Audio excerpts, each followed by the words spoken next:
Vamos lá então, meu segundo ano, correção do capítulo 14, exercícios de 11 a 15. Número 11 diz assim: para transportar areia, uma loja dispõe de um caminhão cuja caçamba tem 1 metro de altura e a forma de um paralelepípedo retângulo de base quadrada.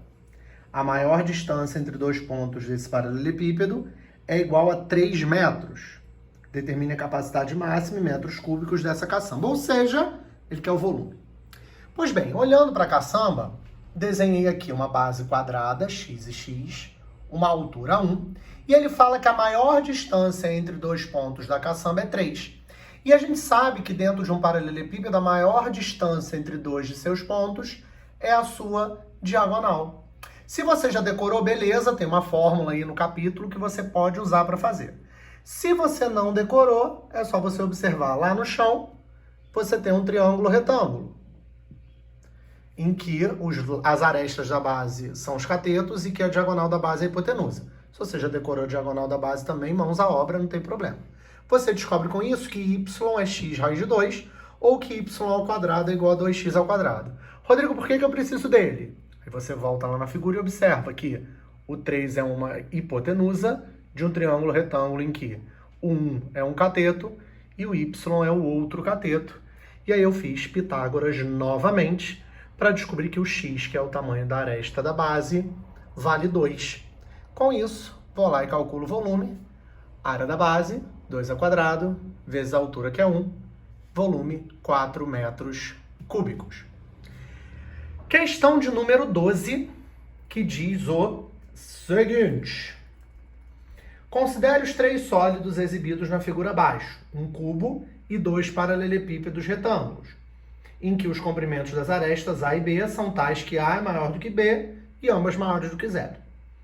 Letra A, determine a razão R, A sobre B, para o qual o volume de S1 é igual à soma dos volumes de S2 e S3.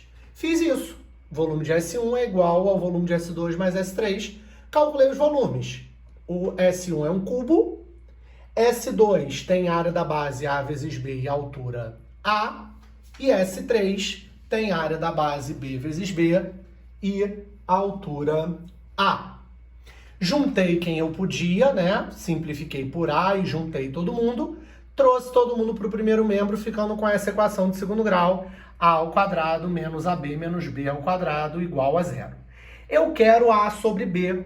E aí eu percebi que, se eu dividisse essa equação toda por B ao quadrado, A ao quadrado sobre B ao quadrado daria o bendito do AB que eu quero ao quadrado, AB dividido por B ao quadrado ia dar o AB puro, e B ao quadrado dividido por ele mesmo daria 1. E aí eu mudei aquela equação de cima, que seria uma equação que eu ia ter que resolver de forma literal, por uma equação melhor resolvível. Porque agora, quando eu resolver o valor de delta, eu vou encontrar 5, e com isso A sobre B vai ser 1 mais raiz de 5 sobre 2, porque eu só posso considerar o valor positivo. Entender? Sabendo que a soma dos comprimentos de todas as arestas dos 3 sólidos é 60 centímetros, determine a soma das superfícies, das áreas das superfícies dos 3 sólidos. Pois bem, vou ali determinar o que ele quer, essa soma. A área do primeiro, ele é um cubo de aresta A, então são 6 quadrados, portanto 6A ao quadrado. O segundo tem a frente e o fundo como um quadrado de lado A, portanto 2A ao quadrado, e as 4 laterais são retângulos de A por B. E o último tem a tampa e o fundo como quadrados de lado B, por isso 2B ao quadrado, e as laterais, as 4, retângulos de A vezes B. Juntei quem eu podia, cheguei a essa soma em cor de abóbora, que é o que eu quero. Só que eu ainda não tinha usado a informação que ele me deu, eu vou usar agora. A soma das arestas de todas as faces, de todos os sólidos, é 60. O primeiro tem 2 arestas iguais a A.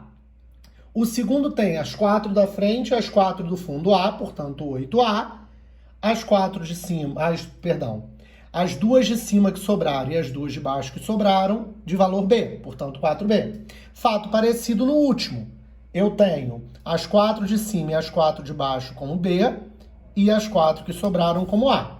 Resolvi esse sujeito chegando a 2A mais B igual a 5. E aí vem o meu desconfiômetro, que eu sempre falo sobre os produtos notáveis ajudarem a nossa vida. Se eu vejo que eu tenho uma soma igual a 5 e que aqui em cima eu tenho o primeiro sujeito da soma de alguma maneira com o quadrado, o segundo sujeito da soma também, e o cara do meio tem uma mistura dos dois, então isso é um indício de produto notável.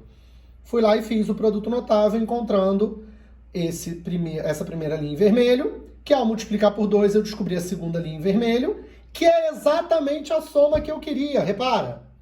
E aí eu descubro que a soma das áreas da superfície dos três sólidos é 50 centímetros quadrados. Questão de número 13, e última desse primeiro bloco, diz assim: um arquiteto tem 2 projetos para a construção de uma piscina retangular com 1 metro de profundidade. Projeto 1 é uma base de 16 por 25 e o projeto 2 uma base de 10 por 40. As paredes e o fundo são revestidos com azulejos, cujo preço é R$10 o metro quadrado. Letra A, calcule e compare a despesa com azulejo em cada projeto. E letra B, calcule e compare a capacidade em litros de cada piscina. Lembrando que por ser piscina, ela tem fundo, mas ela não tem teto. Por isso, 16 vezes 25 aparece uma vez só. Depois eu tenho 2 paredes de 16 por 1 e 2 paredes de 25 por 1. Área, 482 metros quadrados. Como cada metro quadrado custa R$10, R$4.820 é o preço do primeiro projeto. Já o segundo projeto tem a característica de a base ter 10 por 40, depois 2 paredes de 10 por 1, 2 paredes de 40 por 1. A área total, 500 metros quadrados a R$10, R$5.000. Portanto, o preço do projeto 2 é maior do que o do projeto 1. Já o volume, área da base vezes altura, 16 vezes 25 vezes 1. Primeiro volume é 400. Segundo volume, 10 por 40 por 1. 400 também. E aí eu concluo que os 2 volumes são iguais. Beleza, minha gente? Já já eu venho com as 2 últimas desse capítulo.